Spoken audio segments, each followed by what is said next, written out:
8 రకాలుగా దీర్ఘరోగాల్ని మందులు లేకుండా తగ్గించుకుని ఆరోగ్యకరమైన జీవితాన్ని పొందటం కొరకు లాంగ్ క్యాంప్స్, తక్కువ డబ్బులు ఎక్కువ రోజులు ఉండే ఫెసిలిటీస్ని 45 రోజుల నుంచి 90 రోజుల పాటు ఉండే అవకాశాన్ని మన ఆరోగ్యాలయంలో ప్రారంభించాం. అలాంటి లాంగ్ స్పెషల్ క్యాంప్స్ గురించి వీడియోస్లో కింద స్క్రోలింగ్లో కనపడుతుంది. అవి చూసుకుని ఆశ్రమానికి సంప్రదించి వివరాలు తెలుసుకుని న్యాచురోపతి విధానం ద్వారా జరిగే ఆరోగ్య లాభాలందరూ మీరు పొందగలరు. ఆరోగ్యాభిలాషులందరికీ నా హృదయపూర్వక నమస్కారములు. మన శరీరం ఆరోగ్యకరంగా ఉండాలి అంటే దానికి కావలసిన పోషకాలని మనం అందించాలి. మరి కావలసినవి ఏమిటి? విటమిన్స్, మినరల్స్, పీచు పదార్థాలు, పిండి పదార్థాలు, మాంసకృతులు, కొవ్వు పదార్థాలు. ఈ 6 పోషకాలు ప్రధానంగా కావాలి.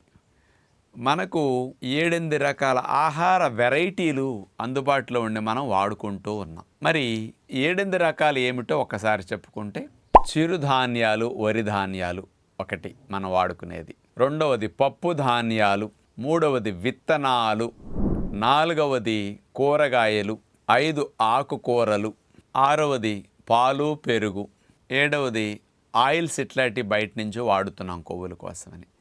ఇలాంటి ఆహార పదార్థాలన్నీ మనం రోజు తింటున్నాం. ఏవేవి ఎన్ని గ్రాములు తీసుకోవాలి, మనకు వాటి ద్వారా ఎంత పర్సంటేజ్ శక్తి రావాలి అనేది కొన్ని సూచనలు భారత ప్రభుత్వ సంస్థలు చేస్తూ ఉంటాయి. అంటే ఇండియాలో ఉండేవారు ఇలా తీసుకోవాలి అని.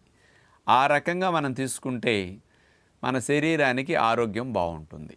ముఖ్యంగానండి అలాంటి సూచన చేసే సంస్థలు ICMR, Indian council for medical research, మరియు భారత ఆహార పరిశోధన సంస్థ, national institute of nutrition, NIN అంటారు.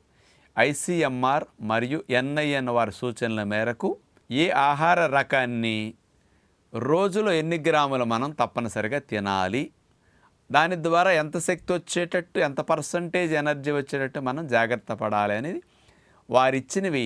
ఇలాంటి వాటికి ఏమున్నాయో ఆ లెక్కలు నేను తెలియచేస్తాను.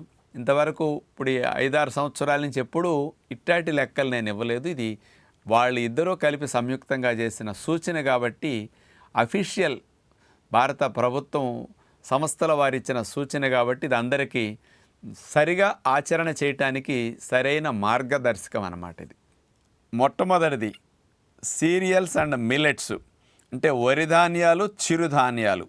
మనం సుమారుగా ఇవి రోజుకి 250 గ్రాములు వెళ్ళేటట్లు జాగ్రత్త పడాలంటున్నారు. ఎవరికైతే శ్రమ బాగా తక్కువ ఉంటుందో అలాంటి వారికి ఇంకా వీటిని సకానికి సగం తగ్గించుకోవచ్చు. సగటున ఇచ్చారు వెళ్ళిక. కాబట్టి శ్రమ చేసేవారికి ఇవి 250 గ్రాములు బాగా సరిపోతాయి.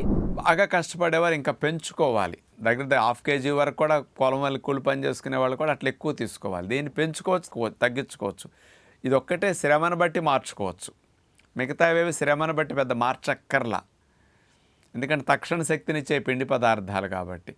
మనకైతే 150 గ్రాములు, 200 గ్రాముల లోపు ఈ వరి ధాన్యాలు, చిరుధాన్యాలు తీసుకుంటే సరిపోతుంది. వీటి ద్వారా శక్తి, మన బాడీకి కావలసిన శక్తిలో 42% ఎనర్జీని పిండి పదార్థాల ద్వారానే అందించేటట్టు చూసుకోవాలని వాళ్ళ రికమెండేషన్ అన్నమాట. ఇక రెండవది పప్పు ధాన్యాలు, అంటే కందిపప్పు, పెసరపప్పు, మినపప్పు, శనగపప్పు అని వాడతాం కదా, రాజ్మా పప్పు, సోయా పప్పు అని. అలాంటి పప్పు ధాన్యాలు రోజుకి 85 గ్రాములు తినాలట. 85 గ్రాములు పర్ డేకి. అంటే సుమారుగా దీని ద్వారా వచ్చే శక్తి 14% ఎనర్జీ పప్పు ధాన్యాల ద్వారా మన శరీరానికి అందిస్తే ఆరోగ్యానికి మంచిది అని వాళ్ళ సూచన. ఇక మూడవది పాలు మరియు పెరుగు పదార్థాలు. ఇవి ఏ రూపంలో అయినా సరే 300 గ్రాములు రోజుకి అందించాలి. మన శరీరానికి శక్తి రూపంలో వీటి ద్వారా 11% శక్తి వచ్చేటట్లు మనం ఆధారపడితే మంచిదని వారి సూచన. 4 వెజిటబుల్స్, అంటే కూరగాయలు. రోజు మొత్తానికి 300 గ్రాముల వెజిటబుల్స్ తప్పనిసరిగా తీసుకోవాలి అనేది. నేను 1/2 kg తప్పనిసరిగా అని చెప్తుంటాను. వీళ్ళు సగటున 300 గ్రాములని ఇవ్వటం జరిగింది. కూరగాయల ద్వారా వచ్చే శక్తి సుమారుగా 7% ఉండాలట. ఇక 5వది లీఫీ వెజిటబుల్స్, ఆకుకూరలు. రోజు మొత్తానికి కంపల్సరీ 7 రోజులు చూసుకుంటే రోజుకు 100 గ్రాముల ఆకుకూరలు తినాలని వీరి సూచన. శరీరానికి ఇచ్చే శక్తి ఆకుకూరల ద్వారా 2% ఎనర్జీ వచ్చేటట్టు శ్రద్ధ పెట్టాలి అంటున్నారు అన్నమాట. ఇక 6వ రకం ఫ్రూట్స్. 100 గ్రాముల పళ్ళు తప్పనిసరిగా తినాలి, కనీసం లెక్క అన్నమాట. ఇది పండ్ల ద్వారా వచ్చే శక్తి 3% ఉండాలట. 3% ఎనర్జీ ఓన్లీ ఫ్రూట్స్ ద్వారా మనం అందుకునేటట్టు ఉండాలి. నేను పండ్లను ఎక్కువగా తినమంటా. పూర్వం రోజుల్లో డబ్బులు లేక అట్లా ఉన్నాం, కానీ ఈ రోజులు ఉన్నాయి కాబట్టి 300 గ్రాములు 400 గ్రాములైనా ఉద్యోగ వ్యాపారస్తులు కాబట్టి ఒక 1/2 kg వరకైనా ఫ్రూట్స్ ఎక్కువగా తీసుకుంటే మంచిది. 7వది నట్స్ అండ్ సీడ్స్. రోజు మొత్తం మీద ఈ నూనెచ్చే విత్తనాలు గింజలు 35 గ్రాములు కంపల్సరీ తినాలి. వీటి ద్వారా వచ్చే శక్తి 9% ఎనర్జీ వచ్చే విధంగా నట్స్ అండ్ సీడ్స్ని మనం తినాలని సూచన అన్నమాట. ఇక 8వ రకం ఫ్యాట్స్ అండ్ ఆయిల్స్. 27 గ్రాములు రోజు మొత్తానికి. సహజంగా ఆయిల్ రూపంలో అవసరం ఉంటుంది, విత్తనాల్లో కొవ్వొట్టి ఉంటుంది, అది న్యాచురల్గా వెళ్ళిపోతుంది. 27 గ్రాములు కావాలని రోజుకి. ఇక్కడ 12% ఎనర్జీ. బాడీకి ఎక్కువ ఎనర్జీని ఇచ్చేవి కొవ్వులే కదా, అయితే 12% ఎనర్జీ. అంతకంటే ఎక్కువ కొవ్వులు తినడానికి ప్రయత్నం చేస్తే శరీరానికి ఇబ్బందులు వస్తుంటాయి కాబట్టి కొద్దిగా ఇంత పర్సంటేజ్ ఫ్యాట్స్ హెల్దీ అని వారి సూచన అనమాట.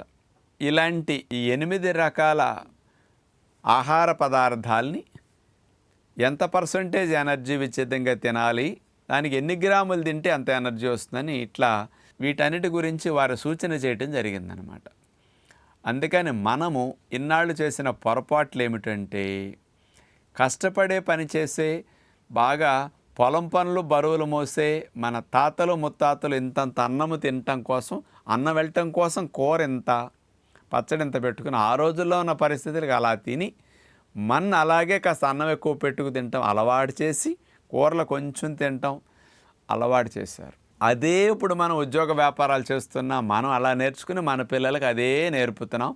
3 పూట్ల వరి ధాన్యాలు చిరుధాన్యాలని 250 గ్రాములు తినండి అంటే మనం 1/2 kg దగ్గర ఇడ్లీ టిఫిన్స్ రూపంలో, మధ్యాహ్నం అన్నం, సాయంకాలం స్నాక్స్, రాత్రికి డిన్నర్ రూపంలో చూస్తే కార్బోహైడ్రేట్స్ని ఎక్కువగా తినేస్తున్నాం. అందుకనే సమస్యలు ఎక్కువ వస్తున్నాయి.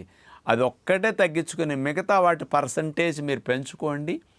శ్రమకు తగ్గట్టు ఇలా వీటన్నింటిని పెంచుకుని మిగతా 8లో 7 పెంచుకోండి. ఒక్క పిండి పదార్థాలే 250 గ్రాముల బదులు 100 గ్రాములు 150 గ్రాముల లోపు గనక మీరు తీసుకోగలిగితే నీడపట్టును కూర్చునే ఉద్యోగ వ్యాపారస్తులకి బరువు, షుగర్ ఇట్లాంటివి అసలు రావు, వచ్చినా తగ్గిపోతాయి. మీకు శరీరం స్లిమ్గా, ఇన్ఫ్లమేషన్స్ లేకుండా ఇమ్యూనిటీ పెరిగి మంచిగా ఉండటానికి కూరగాయలు, పండ్లు, ఆకుకూరలు బాగా తినాలి. పెరుగు 2 కప్పులు వాడుకుంటే చాలు రోజుకి. అట్లాగే మనం విత్తనాలు కొంచెం బాగా తీసుకుంటే ప్రోటీన్ బాగా వెళుతుంది. పప్పు, విత్తనాలు బాగా తీసుకోవాలి. కార్బోహైడ్రేట్స్ తగ్గించి ఇలా చిన్న మార్పులు మీరు చేసుకున్నారంటే చక్కగా ఆయురారోగ్యాలతో ఆనందంగా మీరు జీవించడానికి, మీ శరీరానికి మంచి పోషకాలు అందించినట్లు మీరు అవుతుంది. మరి అవగాహనతో ఇలాంటి చిన్న మార్పులు మన దినచర్యలో చేసుకుంటూ మన పిల్లలకు కూడా ఇలాంటి పద్ధతులు, ఆహారపు అలవాట్లు మార్చుకుంటే మనతో పాటు వారు కూడా ఆరోగ్యంగా ఆనందంగా తయారవడానికి అవకాశం ఉంటుంది.